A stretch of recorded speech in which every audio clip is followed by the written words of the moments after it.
você tirou um pedação ali da bexiga, no trígono, não necrosou a bexiga toda. O primeiro que eu fiz, pessoal, foi incisão. Deixa eu botar a caneta de novo. Eu fiz a incisão somente em um lado primeiro, tá? O tumor estava aqui central, né? Exatamente onde está escrito Blader aí, né? Onde está escrito bexiga. E aí eu fiz a primeira incisão. Quando eu fiz a incisão até aqui, eu estudei, olhei ali como é que estava se comportando esse lado da bexiga, certo? Por quê? Porque era evidente, tá? Vocês vão conseguir ver nos próximos vídeos, era evidente a vasculatura presente na lateral. Então, a vascularização da vesícula urinária, ela se dá aqui pelas ilíacas internas, né? E vasculariza essa região lateral. Então, se se a vascularização, se a nutrição desse órgão vem por aqui, eu posso retirar esse segmento aqui, né? Que foi o que eu fiz. Aqui tá meio feio, né? Saiu isso aqui junto, né? Saiu isso aqui tudo, né? Então, eu posso fazer isso sem maiores riscos, né? Eu fazendo isso, eu consigo estabilizar esse paciente que estava começando a obstruir os ureteres, né? Eu consigo fazer biópsia, aliás, um exame histopatológico, né? Ver que tipo de tumor que era, né? E esse paciente ser submetido a uma quimioterapia, esse paciente tem uma sobrevida, né? Essa cachorrinha, acho que, se eu não me engano, tinha 12, 13 anos.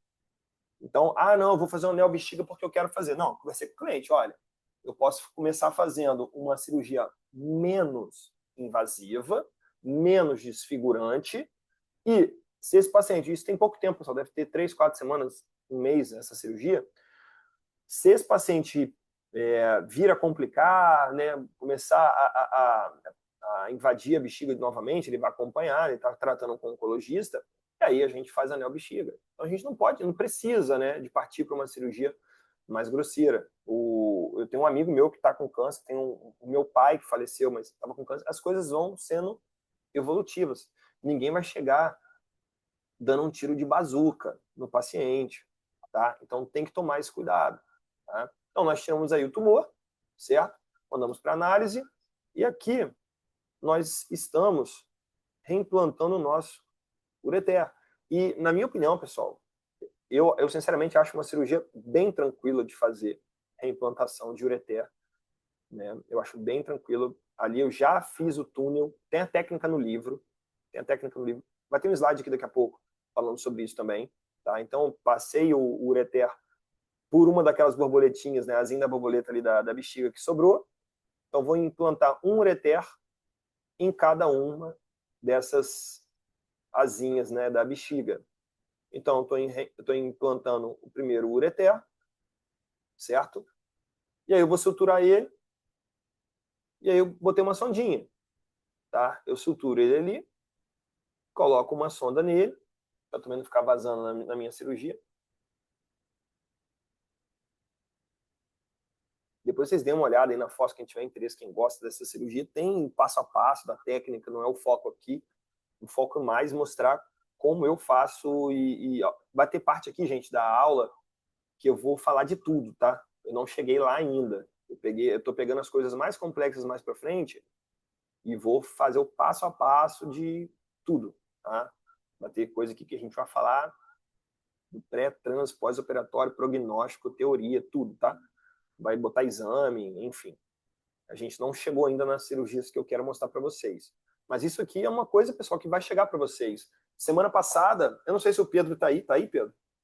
Semana passada a gente estava fazendo uma cirurgia numa clínica e aí chegou uma outra equipe, a gente atrasou para variar, né? Atrasamos os colegas. E eles estavam com um problema também, que era um granuloma de coto, se eu não me engano, de coto uterino, que estava obstruindo o trígono vesical. E aí eu comentei, ih, rapaz, Suelen deve ser minha esposa, será que é minha esposa? Eu comentei com o Pedro o seguinte, eu falei assim, cara, eu já peguei alguns casos, né, de sistema urinário com granuloma de coto, inclusive uma cadelinha que já não tinha um rim, tá? Porque operaram ela com fio de algodão, tá? Operaram fio de algodão, aí teve o granuloma, obstruiu um ureter, e aí fizeram nefrectomia. E aí ela voltou com outro ureter obstruído e eu lidei com um paciente somente com um rim, obstrução ureteral unilateral, hidronefrose, hidroureter. O que eu vou fazer com esse paciente? Eu não posso fazer a nefrectomia nesse paciente, ele está vivo, ele está compensado ainda, então esse rim está funcional. O que eu fiz? Eu passei uma sonda via vagina, cheguei até a bexiga, né? Entrei na vagina, ósteo uretral externo, cheguei na bexiga, incisei a bexiga, né? E aí eu utilizei essa sonda 4 dentro do ósteo ureteral, né? Empurrei para cima para não ter, né, a chance dele voltar para a bexiga. Eu deixei esse paciente, pessoal, era uma clínica popular, o bicho acho que nem internado não ficou, posso estar errado, mas se eu não me engano a cliente levou para casa, era o cliente. Mas esse paciente talvez tenha internado 1, 2 dias, ele ficou 7 dias, tá? Com essa sonda, e depois a gente tirou. E nesse dia que eu fiz esse procedimento, foi um procedimento de emergência, ali, foi urgência, né? Eu passei essa sonda, tirei o granuloma do coto uterino ali, né? Passei a sonda e tal. E esse paciente, né, ele ficou bem. E aí eu cheguei, na época eu fazia mestrado, conversei com um amigo meu que era cirurgião urogenital humano, e eu falei com ele, cara, eu fiz isso, ele falou, a gente faz isso no SUS direto, quando quando a gente não tem duplo J, tá? Então, essas coisas, pessoal, a gente tem que trabalhar com as possibilidades também, né? Nesse caso, a colega está perguntando, eu estou com o chat aqui aberto, pessoal, se alguém quiser fazer alguma pergunta, também eu posso responder se estiver de acordo com o assunto aqui, se eu conseguir ver na hora, tá? Depois da reimplantação, você deixa o duplo J até a cicatrização. Esse aqui não, aqui eu não deixei sonda nenhuma, tá? Aqui eu não deixei sonda nenhuma. Se você fizer a técnica de você fazer uma incisão em uma das laterais do ureter e reimplantar ele aberto dentro da bexiga, eu nunca tive problema de obstrução, tá? De estenose, tá? Nunca tive esse problema, não. Tá? Mas se você achar que deve, né, se tiver, por exemplo, muita inflamação, né, aqui meu anestesista ele faz corticoide, né, no transoperatório para a gente diminuir a inflamação, que você vai manusear aqui, pessoal. Esse bicho, na minha opinião, tem que estar com pelo menos um anti-inflamatório aí, tá? Que senão essa bexiga vai virar um balão ali, vai ficar muito demasiado, você não consegue operar com assertividade, tá? Então, tem que usar um anti-inflamatório, tá? Mas se você achar que deve, se tiver um granuloma ali, faz o que eu falei aqui agora. Ou você passa uma sonda, tá? Se possível, ou você passa o duplo J. E eu vou falar sobre o duplo J hoje, eu sou bem polêmico com o duplo J, com cirurgias urológicas, mas é uma possibilidade, tá?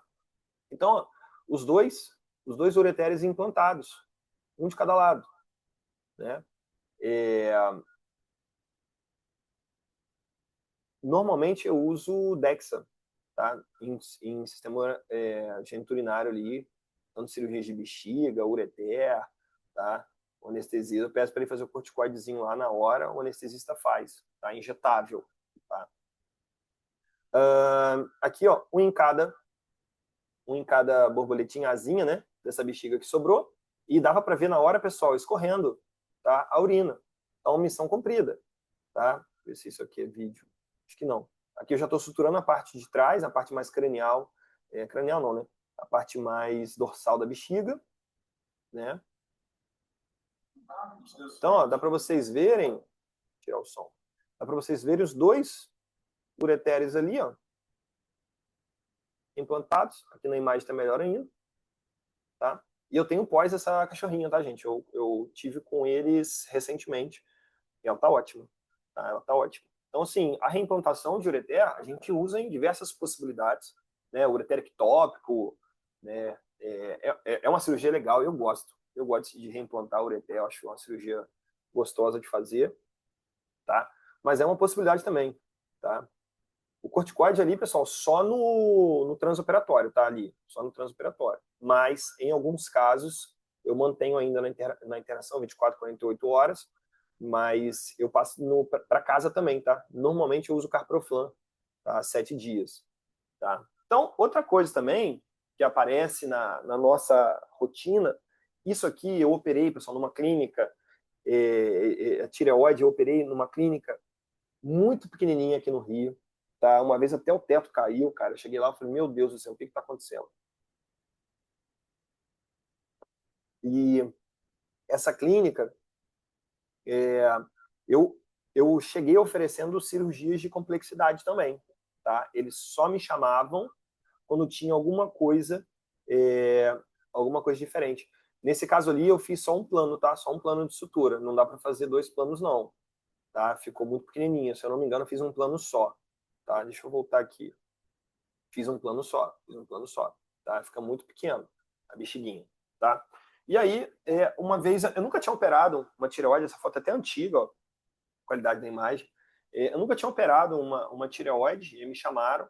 Né? Eu não acho uma cirurgia das mais complexas, eu já operei várias outras depois, mas eu não acho uma das mais complexas, acho legal, tá? Acho legal porque é uma área nobre, né? A gente tem nervo, a gente tem carótida, a gente tem veia jugular, a gente tem traqueia, a gente tem esôfago, estruturas muito importantes num espaço pequeno que é o pescoço, né? A gente tem que estudar muito a anatomia ali da região para poder estar operando, tá? Porque se esse tumor tiver infiltrado, aí são outros 500, né? A gente vai ter que fazer torniquete, vocês vão ver aqui agora aqui, ó. Essa massa estava encapsulada ainda, não estava aderida, não estava infiltrada, né? Gente, tem uma coisa também que é o seguinte: até em tomografia, eu opero tumor de adrenal, algumas coisas assim, e aí vem, né, tumor de base cardíaca, e aí vem na tomografia que está aderido. Normalmente, pessoal, os tecidos eles estão encostados um no outro. Tá? Então, assim, aderência, conectividade ali vai ter. A tireoide não vai estar solta ali, tem tecido conjuntivo ali, tem tecido de conexão ali, tem vaso, né? É, então, assim, tem que né, saber que realmente vai estar aderido. Essa semana agora passada eu fui tirar um tumor no pescoço, parecia um tumor ósseo, tá? Pela densidade na imagem, parecia um tumor ósseo. Na tomografia parecia que era uma asa da vértebra que estava avançando aqui no pescoço. Né? E aí eu achei um anestesista que sacaneia o cirurgião, né? Desculpa. Porque eu falei que ia ser rápido. Eu falei que a cirurgia ia ser rápida e, assim, não foi nada rápido, demorou pra caramba, demorou mais de hora, porque estava extremamente aderido, estava extremamente grudado. A carótida comum esquerda passava dorsal ao nódulo, você via nervo passando, enfim, você tinha que tomar todo o cuidado. Então essa região aí, ela é muito nobre, mas o nódulo vai sair, né? O máximo que isso aqui, pessoal, é a vascularização do tumor, tá? Isso aqui não é veia jugular, olha a grossura, compara com o meu dedo, tá? Olha o calibre desses vasos, tá? Então assim, é uma região extremamente vascularizada, principalmente em neoplasias malignas, né? Carcinoma de tireoide, enfim. Então, assim, é um cuidado a mais. O que você tem que entrar sabendo fazer? Torniquete. Você tem que saber entrar fazendo torniquete. A veia jugular, se tiver ali aderido, não é comum, porque fica mais superficial. A veia jugular, você pode ligar ela, fechar e cortar e segue a vida. Eu não faço isso, na maioria das vezes, 99%. Por quê? Eu vou sempre do mínimo, pessoal. Você não pode simplesmente, eu sei que eu posso fechar a jugular, então eu vou fechar. Não, a gente evita fechar. Mas a jugular está passando dentro do tumor, o tumor está invadindo a luz da jugular, aí sim você pode fazer ligadura dela e seccionar ela, né? Mas não deve fazer isso em todos os casos. Sangrou, antes de sangrar, pessoal, a gente costuma passar torniquete. Vai ter cirurgia aqui que eu vou mostrar isso, tá? Mas você passa um torniquete, passa um fio em volta. Passa um fio em volta, só isso. Deixa o fio lá, não precisa nem de fechar. Só deixa dissecado um fio proximal e distal, porque caso você precise, né, de intervir ali por conta de uma intercorrência, já está preparado. Ou, no meu caso também, eu tenho alguns clamps, eu vou falar sobre eles mais à frente, eu tenho alguns clamps que eu posso utilizar como método de hemostasia, né, atraumático. Então, aí era um tumor de mais ou menos uns 7 centímetros, né, 6, 7 centímetros, era grande, né? E o tumor de tireoide, pessoal, quando você tira ele, né, o paciente ele tem uma alta taxa, tá, de sobrevida. Olha aqui, né, o tempo de sobrevida de 802 dias, tá? Então, tem uma longa expectativa de vida. Então, é extremamente positivo para o paciente você operar. Só que tem um alerta aí. Qualquer cirurgia de sistema urinário, eu entro em contato com o nefro. Todas, pessoal. Menos uma... Aliás, até retirada de cálculo vesícula urinária, eu entro em contato com o nefro e encaminho o paciente para o nefro. Por quê? Eu não quero saber se é oxalato de cálcio, se é estruvita, eu não quero saber se o animal tem deficiência em TSH, T3, T4. Eu, sinceramente, eu não quero saber, gente. Eu não quero saber. Eu coloco um endócrino junto, tá? Normalmente são endócrinos que eu trabalho junto já, então a gente troca ideia, né? Eu estou dizendo que eu não quero saber, mas eu acabo que eu sei, né? Mas a gente tem que ter um profissional ali da área. Hoje a veterinária ela está partindo para outros lados. Olha onde vocês estão aqui agora. Vocês estão tentando buscar mais conhecimento em cirurgias diferenciadas. Então você também tem um cara que é clínico que está buscando uma área diferenciada. Ele sabe muito mais do que você sobre isso. Então eu sempre coloco o endócrino no circuito. Paciente de endócrino, eu passo para o endócrino, tá? Sempre, sempre, sempre. Porque eu vou falar mais à frente sobre algumas possibilidades e algumas cirurgias que a gente faz, por exemplo, essa aqui da tireoide, que eu fiz, foi uma baita coincidência, porque não tinha endócrino, não tinha clínica, não teve pós-operatório correto, o bicho viveu, ficou bem, pura sorte. Tá? Foi uma época que eu não tinha a equipe, a clínica que estava não, como é que eu posso dizer, não encaminha o paciente, ela vai fazer lá, né? Hoje eu já tenho um conceito diferente. Às vezes a pessoa me liga e fala assim: oi, Rom, tudo bem? Ah, tudo bem. Você faz cirurgia de pedial? Eu faço. Tem como você fazer na minha clínica? Aí você tem isso, isso, isso, isso? Não tem? Eu não faço. Não faço. E eu converso com a pessoa numa boa, falo, olha, infelizmente eu preciso disso, disso, disso, preciso do pós-operatório, preciso de hemogasometria em alguns casos. Tem aí? Não. Então a gente não faz. Hoje eu já corto esse tipo de cliente, tá? Porque eu prezo muito pelo pós, né? Porque às vezes a gente faz uma cirurgia muito legal, o animal morre no pós, não importa se ele morrer no pós, a culpa é tua, né? Ah, mas a culpa não foi minha. Para o cliente, a culpa é tua. Para o cara da internação, a culpa vai ser sua, e para todo mundo, a culpa vai ser sua. Para quem te encaminhou, a culpa vai ser sua. Então, isso é muito ruim, né, a gente lidar com isso. Outra coisa também, né, nessa caminhada de cirurgias de complexidade, esse foi o primeiro que eu fiz, se eu não me engano. Peço desculpas para vocês que não tem muitas imagens desse paciente, se eu não me engano é só essa, mas é um caso interessante, tá? Que esse paciente, aí nessa época eu já estava já fazendo algumas cirurgias complexas e tinham alguns colegas já me indicando bastante para cirurgias diferentes, tá? E acabou que para algumas pessoas eu virei referência disso, né? Para alguns amigos, casos diferentes, estranhos, eles acabavam me encaminhando. E aí apareceu um paciente, tá? Que foi para uma instituição e ele estava com abscesso prostático, estava com uma leucometria bizarra e o paciente muito prostrado e solicitar a eutanásia dele. Tá? O nome desse paciente era Bonito. Eu sempre falo dele nas aulas que eu falo sobre isso. E aí a cliente não ficou satisfeita. Ela falou, não vou fazer eutanásia nele e tal, parará. E aí a cliente quis levar em outra clínica. E na outra clínica, encaminharam ele para eutanásia. E aí ela foi numa terceira clínica. Nessa terceira clínica, tinha um colega clínico, Bruno, e aí o Bruno pegou e falou assim, cara, conversa com o Rômulo para ver se ele acha que dá para fazer alguma coisa.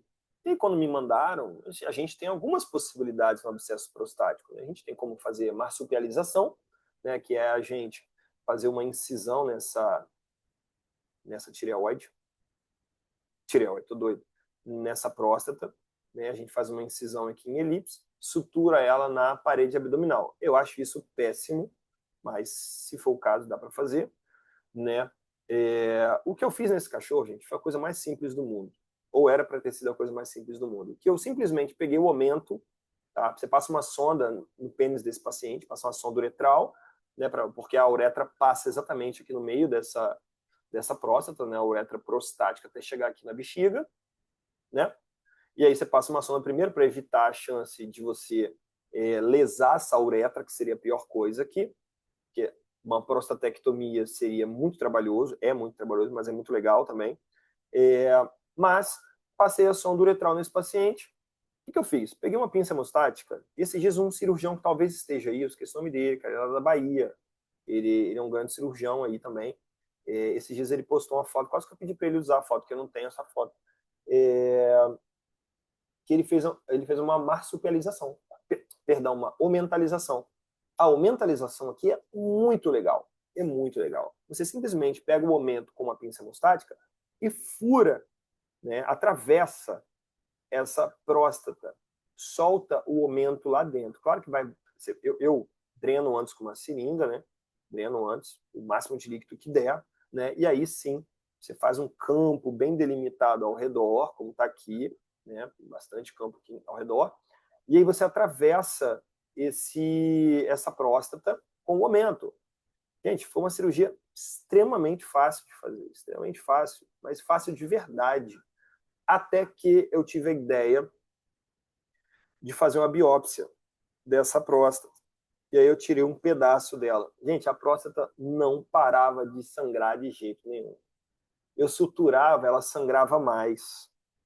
Até que eu tive a ideia genial de aumentalizar aonde estava sangrando, onde eu fiz e parou. Tá? E aí eu aumentalizei, então, para resolver o abscesso e aumentalizei para resolver o sangramento. Tá? E resolveu. Então, assim, é um procedimento extremamente simples. Só que o que acontece? Né? Eu lido muito com isso. Eu recebo pacientes, né, por telefone, principalmente de algumas clínicas que tem ultrassonografia, e aí o paciente faz a ultrassonografia e já me ligam na hora: Romulo, o animal está com um cisto aqui ou abscesso prostático. Vai operar a próstata? Eu falo: não, peraí. Tem exame de sangue? Como é que está a leucometria desse paciente? O paciente está com febre, está com algum sinal de infecção, está com sinal que ele tem um abscesso, ou é um cisto prostático? Porque pode ser um cisto também, ainda não evoluiu para o abscesso. Tá? E aí eu peço para o ultrassonografista simplesmente, pessoal, drenar essa próstata e a gente castra o paciente. E sempre resolve, tá? Quando é cisto prostático, a gente drena a próstata e castra. Simples assim, tá? É muito simples e é resolutivo, tá? Eu já peguei algumas próstatas, né, com, por exemplo, hiperplasia prostática benigna, que a gente faz a orquiectomia nesse paciente, próstata com 7, 8 centímetros, um mês depois essa próstata está com 1 centímetro, 2 centímetros. A próstata diminui muito e muito rápido, tá? Muito rápido. Eu recebi um paciente na faculdade recentemente, que veio indicado para mim e veio com a indicação de prostatectomia. E aí desculpa, eu pedi alguns exames e no final das contas a gente está só acompanhando o paciente, tá? Que é uma cirurgia enorme.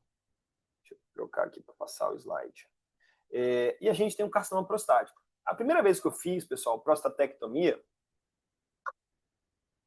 foi muito legal. Eu gostei muito da cirurgia, né? Porque você faz ali a anastomose, né? Você faz a secção e a anastomose da uretra. É uma cirurgia trabalhosa, mas é muito gostosa de fazer. Eu gosto dessas cirurgias assim. Mas o carcinoma prostático, ele me ensinou um negócio. Deixa eu ver se é o próximo slide aqui. Que é isso aqui. No Texas, não estou fazendo propaganda, mas se eu não me engano é o único que faz desse exame, que é o BRAF. Tá? Ele vê um teste de mutação. Tá aqui embaixo, ó, coloquei aqui. Tá? Esse aqui é o catálogo deles. Tá? E tem esse teste para mutação do gene BRAF, tá? Para carcinoma de vesícula urinária e próstata de cães. É um exame de urina. Tá? É um exame de urina feito por cistocentese.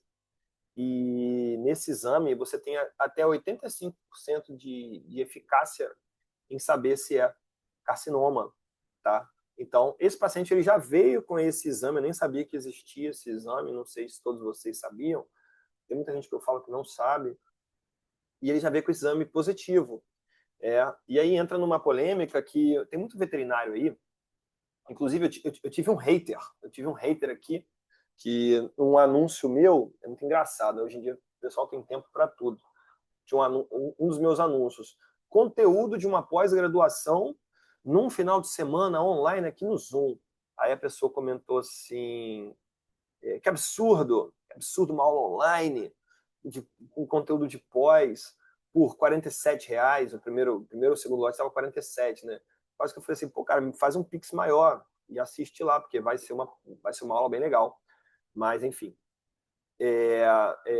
E esse conteúdo é muito rico, cara. Esse conteúdo é muito rico. E aí, esse paciente, ele veio já com esse exame, né, do BRAF, ele veio positivo já para carcinoma, né, e a gente submeteu esse paciente à cirurgia de prostatectomia.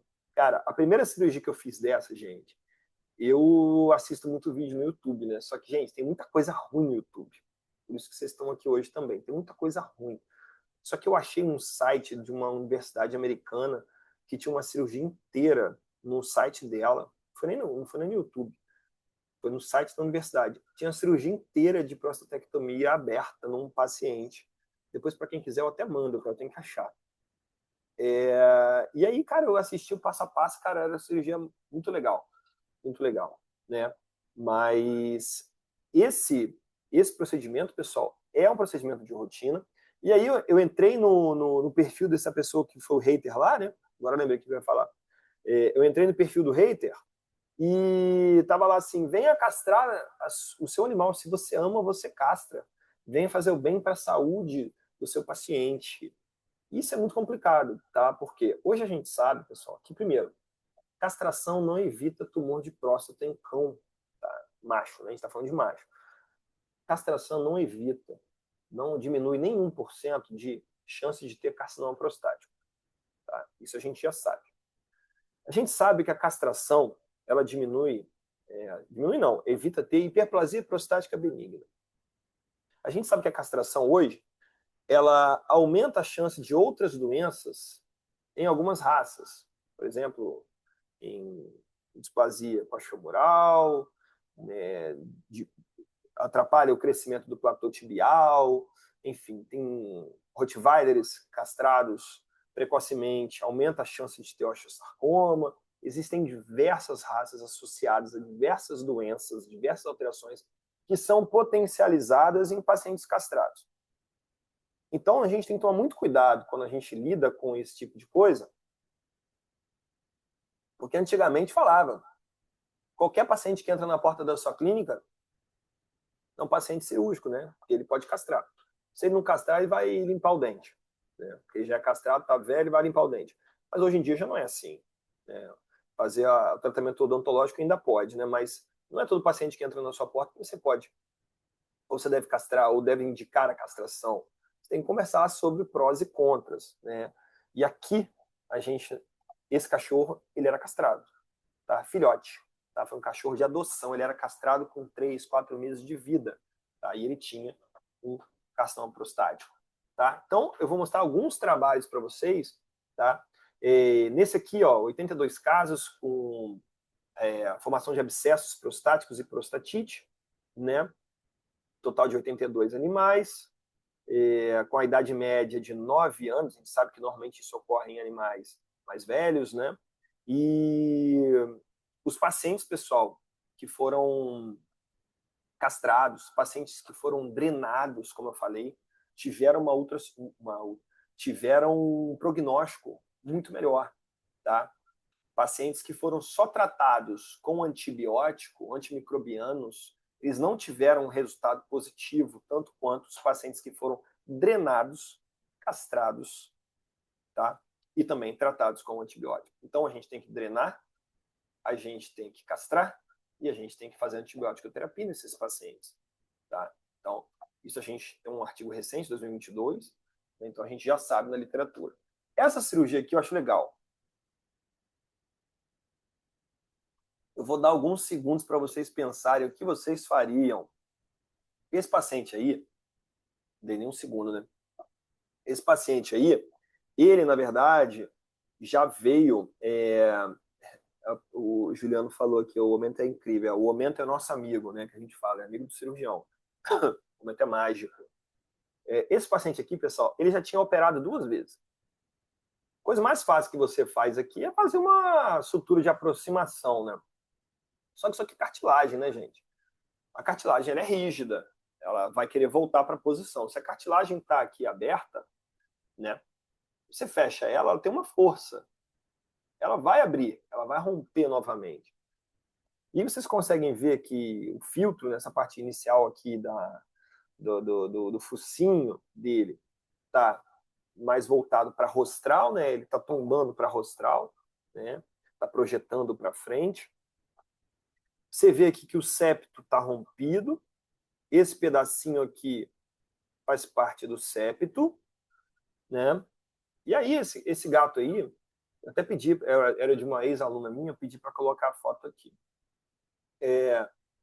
E aí, esse gatinho, a gente tinha um histórico dele meio tortuoso, porque ela pegou ele assim, aí não sabia se era trauma, se ele nasceu assim, mas ele tinha uma dificuldade para respirar. Ele tinha um pólipozinho, cara, em uma das narinas, que ia para frente e ia para trás. Eu fui lá e cortei, mas não ficou 100% a respiração dele não, tá? Mas a parte estética, sim. O que a gente faz aí? Né? O que faria em humano? É a pergunta que eu faço para vocês. Em humanos, a gente teria um procedimento diferente, que não é exatamente isso que está aí, tá, gente? É a foto melhor que eu consegui.